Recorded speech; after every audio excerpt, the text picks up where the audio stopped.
আজ এলাম রান্নাঘরে। ভাতে একটু জল দে। এখানে হচ্ছে ভাত, এটা জল গরম কর।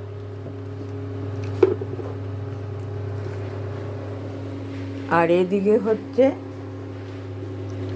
মেথি শাক, সর্ষে শুকনো লঙ্কা ফোড়ন দিয়ে বেগুন ভেজে তার মধ্যে মেথি শাকটা দিয়ে মেথি শাক হচ্ছে। এই শাকটা আমার ছাদে হয়েছে।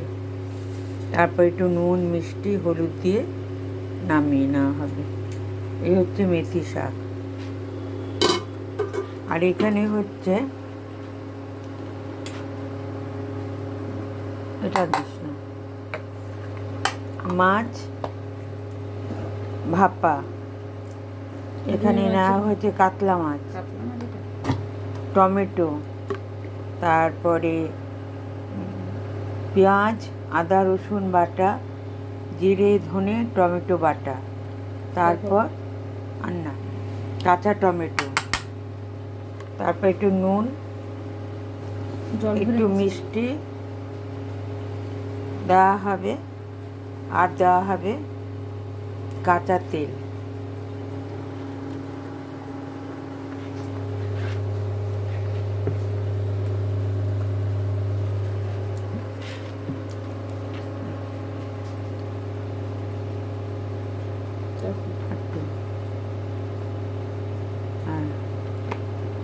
এবার এটাকে খুব করে চটকাতে হবে। ভাতে কিন্তু জল লাগবে, নাহলে লেগে লেগে যায় ভাত। ব্যাস। ওটা যেরকম রুমালি দিয়েছিলাম আজকে জল দিইনি, এমনি বসিয়ে দিয়েছি। আমি তো প্রত্যেকদিন জল দিয়েই বসে। হ্যাঁ, জল দিই। এখানে হয়েছে রুটি, আর এখানে ভাত হচ্ছে, আর এটা হচ্ছে মাছটা এখন মেখে কিছুক্ষণ রেখে দেওয়া হবে।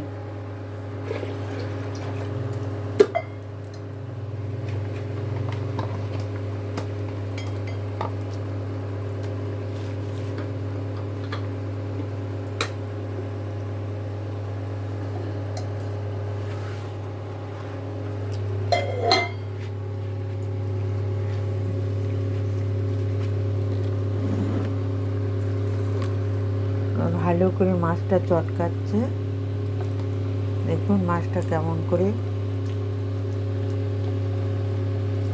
মাখতে হয়।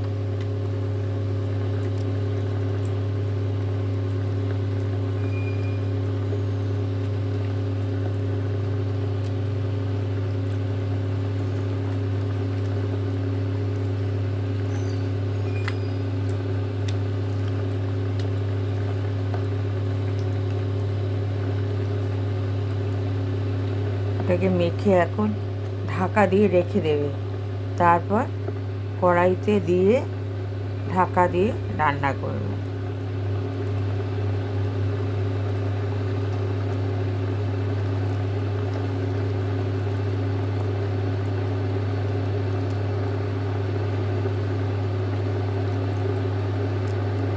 ঢাকা দিয়ে জানলা রেখে দেবে। হয়ে গেল মাছটা মাখা। তারপর রান্না হয়ে গেলে দেখাবো।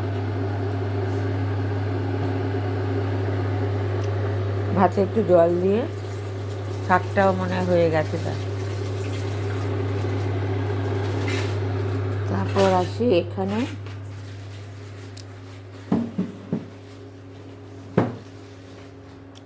হয়েছে, আজকে বেশি রান্না করব না।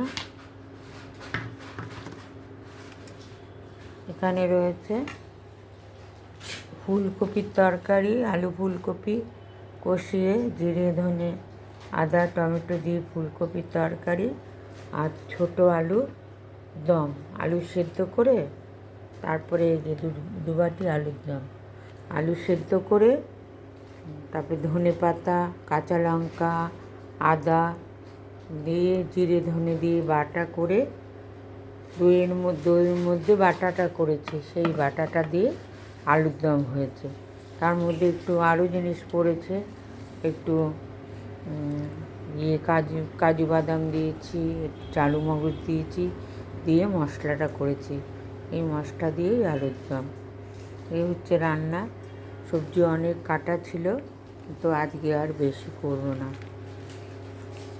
পরে আবার আসছি রান্নাটা হয়ে গেলে।